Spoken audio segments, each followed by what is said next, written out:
from chapter 11 of my new book, which is the story of a woman who looks a lot like many of us, sort of like, good friends. I have earned my nerd strength. And she accidentally cheeses off a Greek god who curses her into seeing all the imaginary creatures that live in New York City. It is the worst day of her life when this happens. And the person she meets after that, his name is Charlie. Charlie's a bartender. And I don't know if you've ever had this experience, but you look at him, he looks at you, and suddenly pheromones crackle. And you kind of know where this is going. So we're going to talk about the moment that Charlie and Elizabeth Monday step out into the alley. Now, she's told her story to Charlie. He doesn't believe it.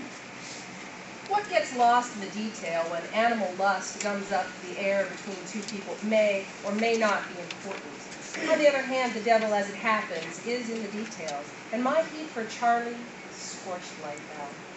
Stepping from the warmth and colorful light of the pub to the chill of the dark brick-lined hush of the alley primed my skin with goosebumps. I shuddered a little as the heavy steel door snapped closed behind me, or maybe it was simply Charlie coming closer to me.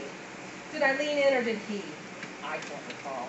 Did his arm reach around my wrist? Did his arm reach around my waist, or did I twist towards him? Who knows? What I do remember seems so trivial amid all the fumbling and the grabbing, but even in the darkness, this detail is as clear as day. Charlie paused before the kiss. And that made it so much better, but gave me too much to fret about later. Perhaps I'm rushing things a bit. I mean, not with Charlie. I mean, with my telling of the event. I mean, that is what I'm talking about after all, our first kiss.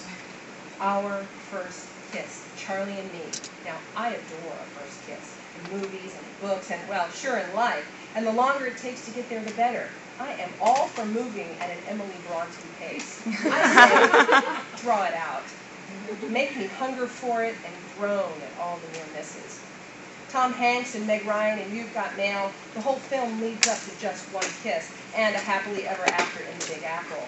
Maddie and Addison on all those episodes of Moonlighting, they took, what, 6 seasons to get to their first kiss? And wasn't it the best payoff ever? Booth and Bones, Mulder and Scully, Wesley and Buttercup, Edward and Bella, heck, even Lady and that dirty old tramp. They held back until the pressure blows open the floodgates, and the kiss is more intimate than whatever, if anything, comes after. Anticipation is its own reward, and the touching of lips, soul to soul, splits the universe in a fixed point of all the moments that came before it, and the endless possibilities of what comes after. Yeah, so, me and Charlie, we didn't seem to have that kind of time. His hands slid into my hair as he brought his face close to mine, not pushing or pulling, not begging or demanding, not forcing in any way. He came eye to eye with me. He leaned in as if to take the first kiss from my lips, but at the last second, he pulled up short and asked me with his eyes, "Ready?" He breathed in, carrying my breath into his own body, and he pressed his lips to mine. Hot. Diggity damn. He kissed like a pro. Perfect for me, at least. Not aggressive, but firm, giving as much as he got, and willing to pace my need with his. He watched me as we kissed, checking often for my reaction and adjusting accordingly. Best of all, he let me come up for air, and as he released my mouth, he would take a sip of air for himself, softly groaning his humble satisfaction. Ah, such kissable lips. And God, I wanted this to be the part of the story where I say he swept me off my feet and we rode into Central Park at rush hour on a white taxi, but sadly no. Here's the part of my cautionary tale, and I am so not proud of this.